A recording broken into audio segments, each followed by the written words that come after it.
하나님을 열애함으로 하나님 앞에 예배하신 여러분들을 사랑하고 축복합니다. 또 오늘 각자의 처소에서 온라인으로 예배하시는 분들 사랑하고 축복합니다. 지난주에 서울 남년의 평신도 연합수련회가 광림기도원에서 있었습니다. 강사로 오신 목사님들과 함께 식사를 하면서 이야기를 나누었는데, 한 목사님이 자신이 미국에서 목회할 때 있었던 일을 들려주셨습니다. 오늘처럼 주일날 아침에 이제 예배를 준비하고 있었는데 폴리스에서 경찰에게 전화가 온 겁니다. 그래서 당신네 교회에 암흑의 권사가 있냐고. 있다고. 그럼 당신네 교회에 암흑의 집사가 있냐고. 그래서 있다고. 그 얘기를 들어보니까 지금 한 사람은 안에서 문을 걸어 잠그고 있고 한 사람은 밖에서 칼을 들고 있는데 너무 흥분한 상태여서 아무도 말릴 수 없는 그런 상황이라는 겁니다. 그래서 누구를 불러줄까 그랬더니 교회 목사님을 불러달라고 그러더랍니다. 이제 주일날 예배를 인도해야 되는데 가야 되는 거예요? 말아야 되는 거예요? 가야 돼요? 네, 그 가야죠. 목사님이 갔대요. 얘기를 들어보니까 남편이 도박 중독인데 도박으로 많은 돈을 잃어버린 겁니다. 그래서 돈에 쪼들리게 되면서 아내한테는 계속 거짓말을 하게 됐고 점점 갈등이 빚어지고 점점 문제가 커지면서 부부간의 다툼이 많아지고 또 골이 깊어지고 그 다툼이 폭력으로 발전하면서 아내가 남편을 급기야 경찰에 신고를 했고 이 일로 인하여 격분한 남편이 아내를 죽이겠다고 칼을 들은 겁니다. 그래서 목사님이 칼을 좀 내려놓고 이야기를 하자. 그런데도 칼을 안 내려놓더랍니다. 오늘 다 죽여버리고 나도 죽는다 그러더래요. 예배 시간은 점점 다가오는데 어떻게 해요? 그래서 이 목사님이 어쩔 수 없이 그럼 찔르려면 찔러라. 그리고 들어갔답니다. 그리고 나서 그 아내에게 문 좀 열라고 그러고 문을 열었답니다. 그래서 안에 들어갔더니 이제 그 남편도 오라고 그러고 좀 칼을 내려놔라 그렇게 하고 이야기를 나눴다고 합니다. 그러면서 결론적으로는 다시 시작해야 되지 않겠냐, 이 가정이 회복되지 않겠냐 하면서 그 부부를 위해서 더 간절히 기도해주고 계속적으로 신앙적으로 잘 지도해 주었다고 합니다. 감사하게도 이 부부는 이혼하지 않았고 지금도 사업을 열심히 잘하고 신앙생활을 잘하고 있다고 합니다. 여러분, 이 가정의 문제가 누군가 그 도박빚을 갚아준다면 해결이 될까요? 돈으로 해결될 수 있는 문제인가요? 그렇지 않죠. 두 사람이 하나님을 향하여 철저히 회개하고 죄로 인하였던 죽었던 그 영혼이 하나님을 향하여서 다시 살아나지 않으면 소망이 없는 겁니다. 이것이 부흥입니다. 이분들은 교회를 안 다니시던 분이 아니었습니다. 교회 권사님이었고 교회 집사님이었습니다. 교회를 다니고 있어도 그 영혼이 메마른 뼈와 같이 죽어 있을 수 있습니다. 교회는 다니고 있지만 그 영혼이 돌짝밭 같이 강팍해질 수 있습니다. 그래서 교회를 다니는 사람에게도 부흥이 필요합니다. 많은 사람들이 부흥하면 교회 안에 성도의 숫자가 늘어나는 걸로 생각을 합니다. 그래서 부흥은 나하고 상관없는 일이고 교회에만 해당되는 것이고 목사님만 좋은 것이고 목사님에게만 해당되는 거라고 그렇게 생각하기가 쉽습니다. 그러나 그렇지 않습니다. 부흥은 리바이벌입니다. 다시 사는 겁니다. 죽어있던 영혼이 하나님을 향해서 다시 사는 것이 부흥입니다. 지금 대한민국 정치, 경제, 사회 모든 분야에 빨간불이 들어왔습니다. 날마다 뉴스를 보시면 알겠지만 그 어느 때보다도 너무나도 혼란하고 답답하고 그런 정치의 현실들을 봅니다. 또 경제적으로 보더라도 우리나라의 무역 적자가 지난달에 역대 최고를 기록했다고 합니다. 환율, 물가, 금리는 고공행진을 하고 있고 증시는 바닥을 치고 있습니다. 이런 때에 많은 사람들은 그렇게 생각합니다. 경제가 회복되면 나아질 거라고. 물가가 잡히고 금리가 내려가고 환율이 내려가고 경제가 성장하면 좀 나아질 거라고 많은 사람들은 그렇게 기대하고 소망합니다. 그런데 정말로 그럴까요? 물가가 잡히면 좀 우리가 안정될 수 있을까요? 경제가 성장하면 이 나라에 소망이 있는 걸까요? 그렇지 않습니다. 이 나라에 정말로 소망이 있으려면 영적으로 다시 살아나는 부흥이 있어야 됩니다. 그래서 부흥은 교회에만 필요한 게 아닙니다. 나라와 민족에게도 부흥이 필요하고 가정에도 부흥이 필요하고 우리들 모두에게 부흥이 필요합니다. 그래서 우리는 부흥을 사모해야 되고 갈망해야 됩니다. 왜냐하면 하나님은 부흥하기, 우리에게 부흥을 주시기 원하기 때문입니다. 그렇다면 하나님의 부흥이 이 나라와 민족 위에, 교회 위에, 가정 위에 우리들 각자에게 필요한데 부흥이 임하기 위해서는 어떻게 해야 되느냐? 제일 먼저 기도해야 됩니다. 세계 기독교 역사에서 모든 부흥의 역사는 기도로 시작됐습니다. 18세기 조나단 에드워즈의 대각성 운동은 그 유명한 기도회의 호소로부터 시작됐습니다. 기록에 의하면 그가 무릎을 꿇고 오랜 시간 기도했을 때 그가 무릎을 꿇고 기도한 마룻바닥이 움푹 파여 있었다고 합니다. 독일의 통일의 불씨가 되었던 것도 라이프치 니콜라이 교회에서 있었던 아주 작은 월요 기도의 모임이 통일의 불씨가 되었습니다. 18세기의 영국 사회를 변화시킬 수 있었던 것도 존 웨슬리가 주도했던 기도운동 때문이었습니다. 성경의 모든 부흥의 역사도 기도로 시작됐습니다. 느헤미야가 수산궁에 있을 때 예루살렘의 성벽이 불탔다라는 소식을 들었습니다. 그때 느헤미야가 제일 먼저 했던 것은 바로 기도였습니다. 그는 슬피 울며 금식하며 기도했고 그리고 52일 만에 성벽을 재건했습니다. 에스더가 궁에 있을 때 하만의 음모로 인하여 유대인들이 몰살당하게 될 위기에 놓였다라는 소식을 듣게 됩니다. 그때 에스더가 제일 먼저 했던 것도 기도였습니다. 에스더는 유대 민족들에게 함께 기도해 줄 것을 요청하고 자신도 죽으면 죽으리다 라는 결단으로 금식하며 기도했었습니다. 교회는 제일 처음 어떻게 생겨나게 됐는가? 기도로 시작됐습니다. 주님의 제자들이 마음을 같이하여 오로지 기도에 힘썼을 때 교회가 시작되었음을 우리는 사도행전을 통해서 알 수가 있습니다. 그래서 사도행전을 읽어보면 모든 것이 기도의 역사입니다. 예루살렘 교회 안에는 히브리파 유대인과 헬라파 유대인들이 있었습니다. 사도행전 6장에 보면 헬라파 유대인들이 자신들이 그 구제의 대상에서 자꾸 빠지니까 히브리파 사람들을 원망했습니다. 다시 말해서 교회 안에 문제가 생긴 거예요. 다툼이 벌어지고 갈등이 벌어진 겁니다. 교회 안에 문제가 생겼을 때 그들은 어떻게 이 문제들을 해결했는가? 사도행전 6장 3절에서 4절의 말씀입니다. 형제들아 너희 가운데서 성령과 지혜가 충만하여 칭찬받는 사람 7을 택하라. 우리가 이 일을 그들에게 맡기고 우리는 오로지 기도하는 일과 말씀 사역에 힘쓰리라 하니. 사도들은 구제하는 일은 7 집사에게 맡기고 오직 기도하는 일과 말씀에만 전념했다라고 말하고 있습니다. 즉 교회 안에 갈등이 생겼을 때, 문제가 생겼을 때 어떻게 해결했느냐? 기도로 해결했습니다. 사도행전 10장에 보면 고넬료와 베드로가 만나는 사건이 있었습니다.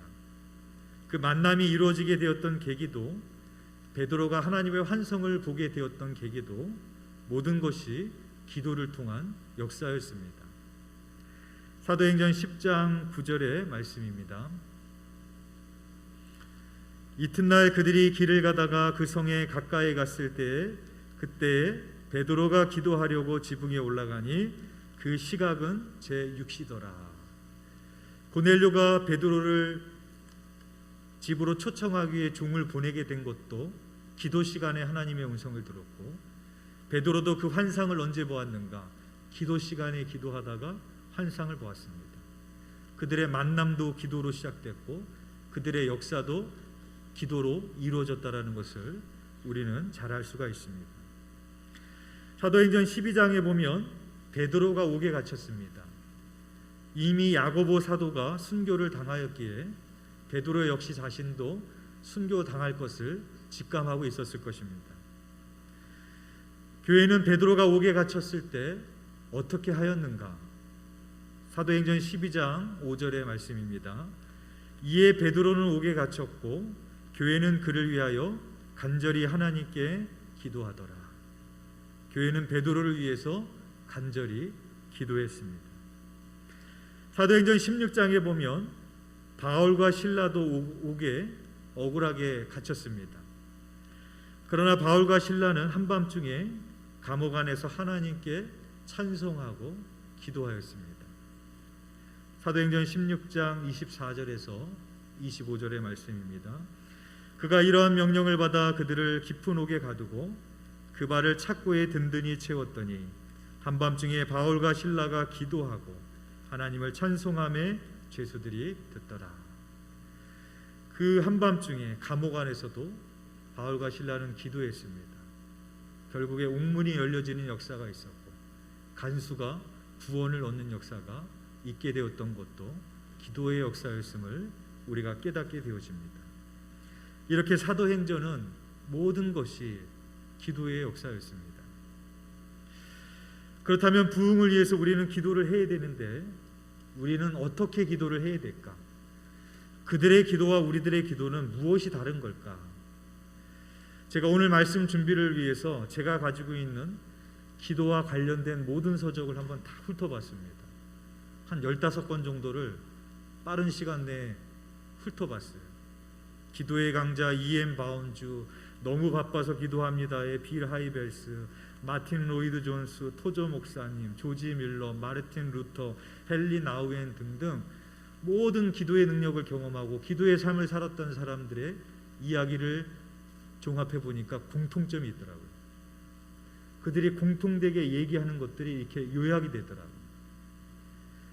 근데 그들의 주장이 인간적인 주장이 아닙니다. 성경적입니다. 그들이 공통적으로 이해하게 게 뭐냐? 어떻게 기도해야 되느냐? 첫 번째가 시간을 정해놓고 규칙적으로 기도해라. 그렇게 말합니다. 이런 생각할 수 있어요. 아, 기도는 아무 때나 하는 거지. 내가 하고 싶을 때 하는 거지. 꼭 정해놓고 해야 돼? 그런 게 어딨어? 그렇게 생각하실 수도 있습니다. 맞습니다. 기도는 아무 때나 할 수 있어야 돼요. 언제든지 하셔야 됩니다. 그런데 기도의 삶을 살았던 사람들의 특징이 있는데 그들은 시간을 정해놓고 규칙적으로 했다라는 겁니다. 이게 그들의 기도와 우리 기도의 차이입니다. 이 모습은 예수님의 모습에서도 찾아볼 수 있어요. 예수님은 항상 기도하셨습니다. 사역을 하던 중에도 기도하셨고 기적을 행하시기 전에도 기도하셨고 끝나고 기도하셨고 십자가의 죽음을 앞두고도 기도하셨습니다. 그런데 예수님은 시간을 정해놓고 규칙적으로도 기도하셨어요. 습관을 따라 새벽 미명에 기도하셨습니다. 이게 예수님의 기도입니다. 사도행전 10장에 보면 베드로와 고넬료의 만남을 통해서 이방인들을 위한 선교의 길이 열리게 됩니다. 근데 이 일이 어떻게 가능했는가? 기도 시간에 일어났는데 그들이 시간이 나서 기도했던 게 아닙니다.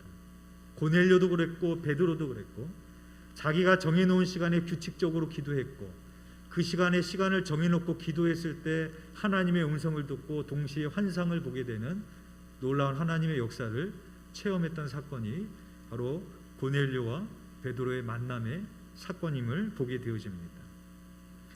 제가 예전에도 몇 번 말씀을 드렸지만 저희 교회에서 예수전도단 기도학교를 할 때 유명한 이집트 수사분이 오셨어요.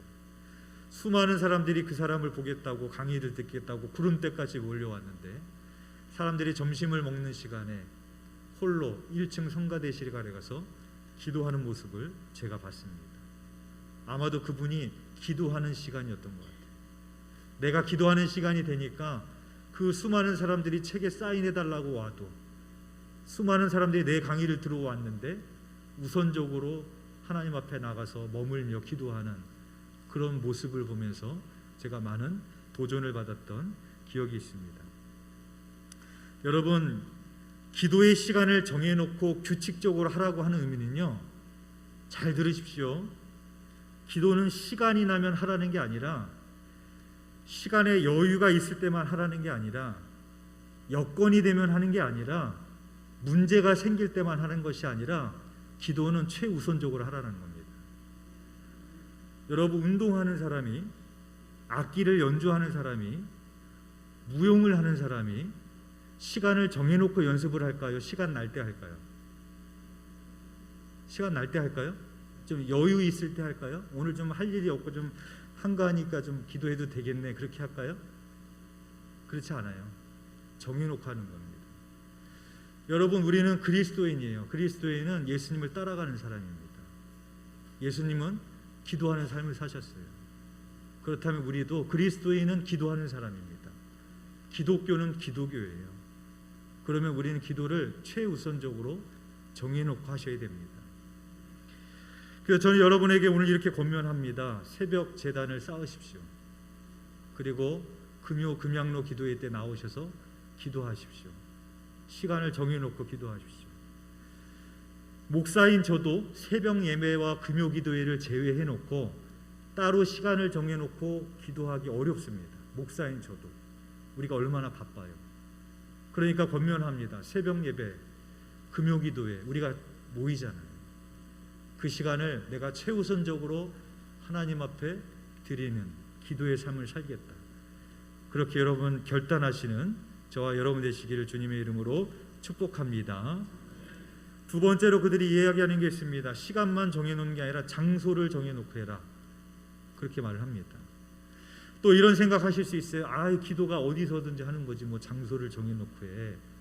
생각할 수 있습니다. 맞습니다. 기도는 어디서든지 하셔야 돼요. 그래서 바울은 옥중에서도 했고, 다니엘은 사자굴에서도 했고, 요나는 물고기 뱃속에서도 했어요.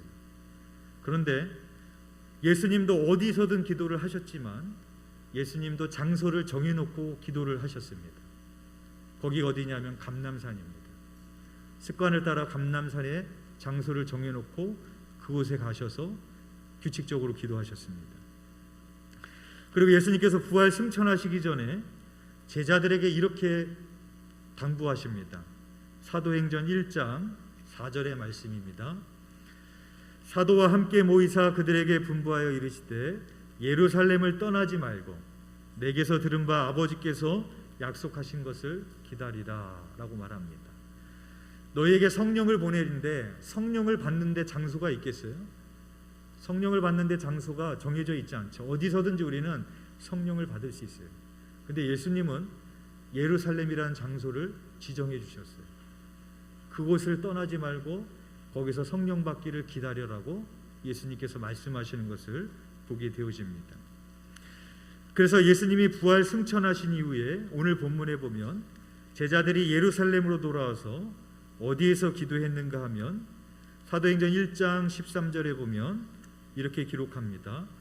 들어가 그들이 유하는 다락방으로 올라가니라고 말하고 있습니다. 즉 마가의 다락방에 모여서 기도했습니다. 마가의 다락방은 그들에게 어떤 의미인가? 예수님이 체포되시기 전에 유월절 전날에 제자들의 발을 씻기신 곳입니다. 그리고 그들과 최후의 만찬을 하셨던 장소입니다. 그리고 예수님이 부활하시고 나서 두려움에 떨고 있는 제자들에게 찾아가셔서 너희에게 평안이 있을지어다 하며 평안함을 선포하셨던 그 장소였습니다. 예수님과 제자들의 특별한 공간입니다. 예수님과 나만의 특별한 은혜가 있는 그런 자리입니다. 세크릿 플레이스입니다. 그리고 그들이 마가의 다락방에서 모여서 기도할 때 거기에 성령님이 임하시는 것을 우리가 알 수가 있습니다. 그래서 초대교회 성도들은 어떻게 기도했는가? 집에서 떡을 떼면서도 기도했고 어디서든지 기도했지만 성전에 모이기를 힘썼다라고 말하고 있습니다. 야곱이 형 에서를 피해서 도망을 갑니다. 홀로 광야에서 돌베개를 베고 잠을 자야 되는 외롭고 두렵고 절망적인 상황 속에서 꿈을 꾸는데 하늘에서부터 사닥다리가 내려오는 환상을 봅니다. 천사가 오르락 내리락 하는 그 모습을 보고 하나님의 음성이 들리는데 내가 너와 함께 있어 내가 어디로 가든지 너를 지키며 너를 이끌어 이 땅으로 돌아오게 할지라 라는 말씀을 듣습니다. 야곱은 그때 이런 고백을 합니다. 여호와께서 과연 여기 계시는 것을 내가 알지 못하였도다 라는 고백을 합니다. 하나님이 베델에만 계시나요? 그렇지 않죠. 하나님 무소부지하신 하나님 어디든지 계십니다. 그러나 야곱에게는 베델은 특별한 플레이스, 내가 두려움이 있을 때 그 하나님을 만났던 장소, 나를 축복하신 장소, 하나님의 음성을 들었던 장소입니다. 그래서 야곱이 나중에 야곱의 딸 디나가 하몰의 아들 세겜에게 강간을 당합니다. 그리고 야곱의 아들 시므온과 레위가 그들과의 약속을 깨버리고 세겜을 죽이고 그들 성읍에 있는 재물들을 노략했습니다. 야곱에게 또 한 번의 인생의 위기가 옵니다. 그때 하나님께서 이렇게 말씀하십니다. 창세기 35장 1절의 말씀입니다. 하나님이 야곱에게 이르시되 일어나 베델로 올라가서 거기 거주하며 내가 내 형 에서의 낯을 피하여 도망하던 때에 내게 나타났던 하나님께 거기서 제단을 쌓으라 하신지라 라고 말합니다. 하나님이 야곱에게 너 베델로 다시 올라가라. 너 그날의 기억을 잊지 않고 있지? 그날의 기억을 다시 한번 마음속에 새겨 그날에 나를 만났던 그 믿음으로 제단을 다시 쌓고 예배하고 지금의 위기도 이겨내라. 하나님께서 특별한 야곱과의 그 공간을 지정해 주시는 것을 알 수가 있습니다. 하나님은 무소부재하신 분입니다. 어디든지 계신 분이에요. 그런데 우리는 어디든지 기도해야 되는데 특별히 어디서 기도해야 되느냐? 성전에서 기도해야 됩니다. 초대교회의 기도가 그거였습니다. 왜? 성막과 성전은 하나님을 만나는 장소예요. 하나님께서 성막을 세우고 하면서 뭐라고 하셨는가 하면 내가 너와 거기서 만나겠다라고 말씀하셨어요. 하나님이 우리하고 지정해 놓으신 특별한 장소입니다. 그렇기 때문에 우리는 하나님의 그 거룩한 장소에 또 성전에 모이기를 힘쓰고 함께 기도해야 되는 것입니다.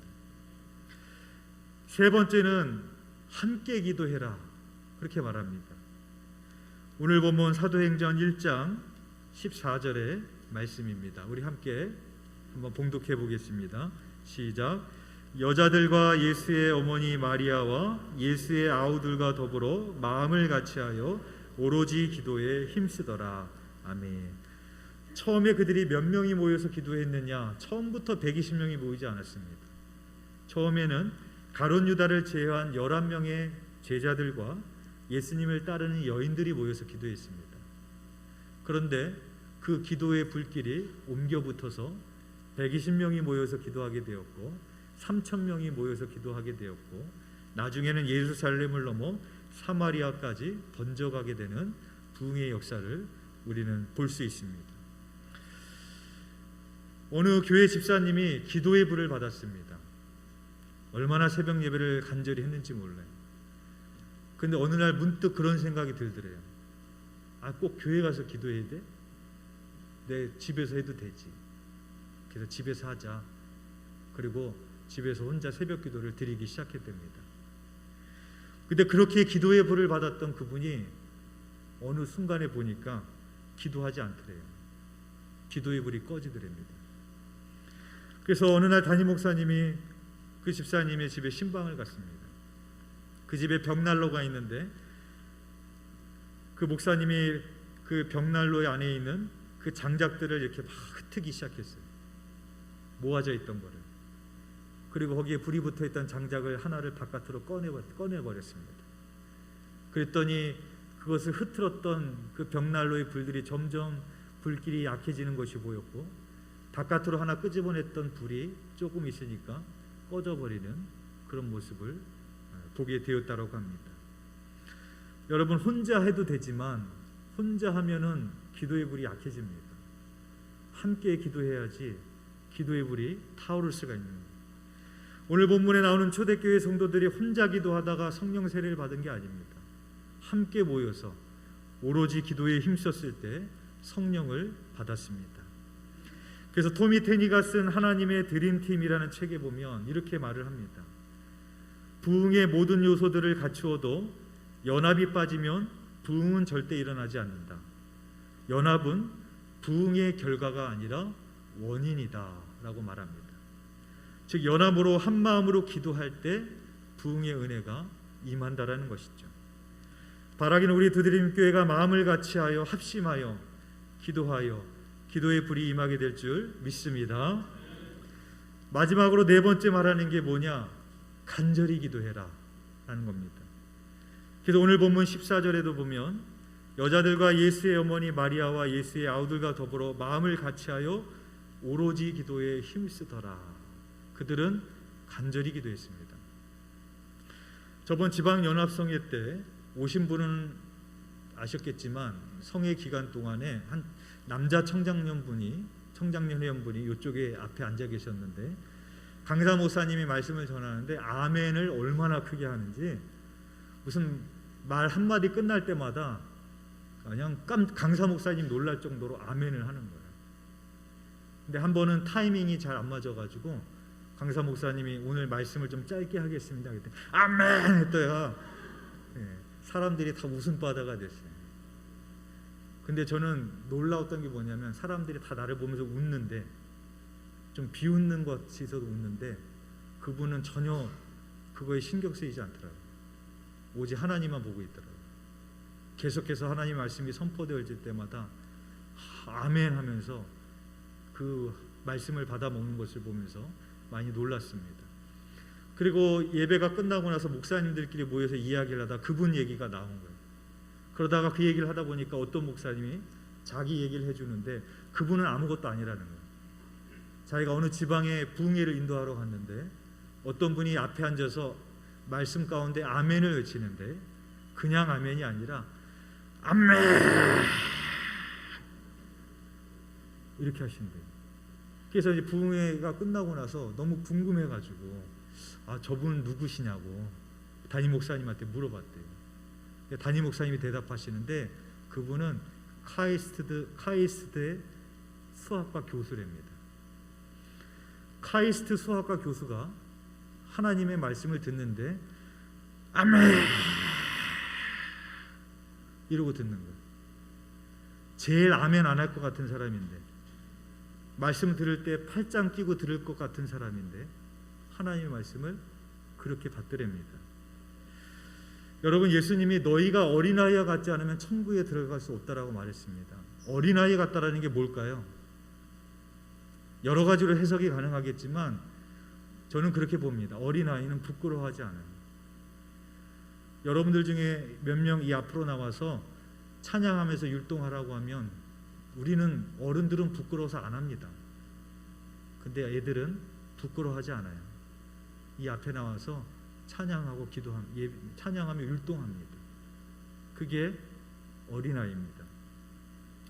제가 예전에 미국에서 강도 만난 사건 얘기한 적이 있습니다. 팬티바람이었습니다. 새벽이었습니다. 그때 제가 외쳤던 헬프미는 그렇게 간절했던 외침이 없었어요. 제가 그 순간에 내가 지금 팬티바람으로 있는데 누가 들어와서 보면 어떡하지? 그런 생각을 했을까요? 그런 생각을 할 겨를이 없어요. 제가 여태까지 살아오면서 기도도 했지만 제가 기도하면서 그렇게까지 부르짖어 본 적이 없어요. 정말로 간절히 외쳤던 헬프미였습니다. 여러분 예수님 앞에 나왔던 모든 사람들을 보십시오. 그 모든 사람들은 다 부끄러운 사람이었어요. 부정한 자였고 병든 자였고 가난한 자였고 손가락질 받는 자들이었습니다. 그런데 그들이 주님 앞에 나갈 때 부끄러워하지 않았어요. 남들이 나에게 뭐라고 할지 나에게 어떤 시선을 바라볼지 그들은 부끄러워하지 않았어요. 모든 장벽을 뛰어넘고 예수님께로 갑니다. 왜? 간절했기 때문에. 그때 그들의 병이 나았어요. 그들에게 구원이 임했어요.